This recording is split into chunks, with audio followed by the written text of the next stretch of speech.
Hello श्रोताओं, मेरे दोस्तों, रोज़ की तरह मैं आज फिर से धर्म मार्ग लेकर के आई हूँ, जो कि हमारे मानव समाज के लिए, मनुष्य के लिए बहुत ज़रूरी होता है। तभी तो आप जानते हैं, न जाने कब से, सदियों से, आदिम समाज से धार्मिक बातें, धार्मिक विचार और धर्म का पालन करना हर शास्त्र में, पुराण में, उपनिषद में, रामायण में, महाभारत में, गीता में, हर ग्रंथ में ये लिखा हुआ है कि हर व्यक्ति को, जिसने जन्म लिया है, यानी मानव समाज, जो कि विवेकपूर्ण है, जो कि बुद्धि का काम करता है, बुद्धि से सोचता है, उसको धर्म का अनुसरण और आत्मसात जरूर करना चाहिए, जिसका फ़ायदा हमको शारीरिक रूप से और मानसिक स्वास्थ्य के बारे में पता चलता है और हम शारीरिक और मानसिक रूप से स्वस्थ होते हैं। आज मैंने एक शीर्षक निकाला है जिसको हम तक लाए हैं डॉक्टर सत्यकाम पहाड़िया जी। पहाड़िया जी, आपका नमस्कार और बहुत बहुत धन्यवाद कि मैं आपकी बात जन जन तक पहुँचाती हूँ। आज का शीर्षक यानी पहाड़िया के अनुसार आज का शीर्षक है सत्य की महिमा। और देखिए, उनका नाम भी सत्यकाम है। वाह, क्या बात है। सत्य सत्य होता है ठीक बात है। सत्य अडिग होता है, मानती हूँ मैं। सत्य झुकता नहीं है, पर टूट सकता है। सत्य कभी पराजित नहीं हो सकता।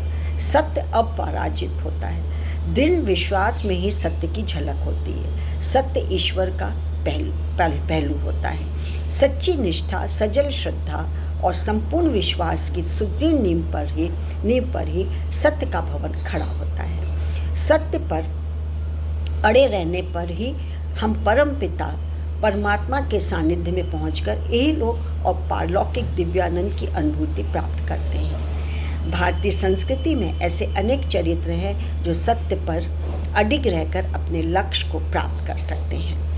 अनेक ऐसे संतानें हुई हैं जिन्होंने सत्य का वर्ण किया और अपने जन्मदाता पिता का भी विरोध किया।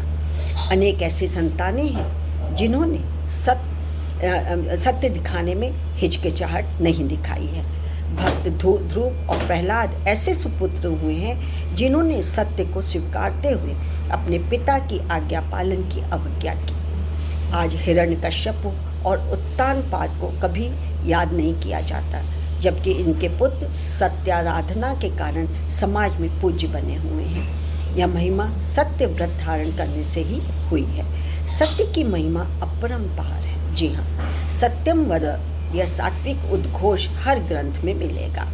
यह दृश्यमान जगत में जो कुछ भी दिख रहा है वह सब सत्य ही है और सत्य के अतिरिक्त कुछ भी नहीं है। सत्यान्वेषी रहकर यदि हम व्यवहारिक होकर कार्य कर सकें और सत्य के पक्षधर रहकर सक्रिय रहें तो हमारे कार्यों की सफलता को संदेह नहीं व्याप्त कर सकता है।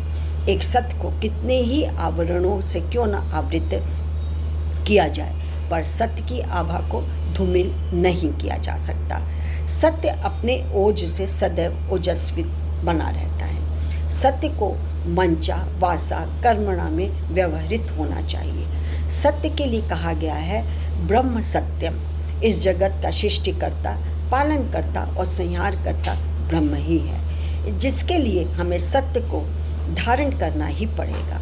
इस जगत का आधार ही ब्रह्म है और ब्रह्म ही सत्य है। फिर हम इस सत्य से तो विमुख हो ही नहीं सकते हैं। सत्य हमारे जीवन का आधार बने, हम सत्य के अनुयायी बने, अपने आचरण में सत्य को ढालें, तभी हम सत्य की महिमा और उसके प्रभाव को समझ सकेंगे। तो सत्य ऐसी चीज़ है जो कि टूट भले जाए, पराजित नहीं होता, बल्कि एक स्तंभ की तरीके से हमारे साथ रहता है और हमको डिगरे भी नहीं देता। सही पथ का, सही धर्म का पालन करने के लिए हमको प्रेरित करना है। आज के लिए इतना ही। मेरा आपको नमस्कार। मैं doctor Manju Jain, retired associate professor from SN degree college Kanpur. आज के लिए इतना ही।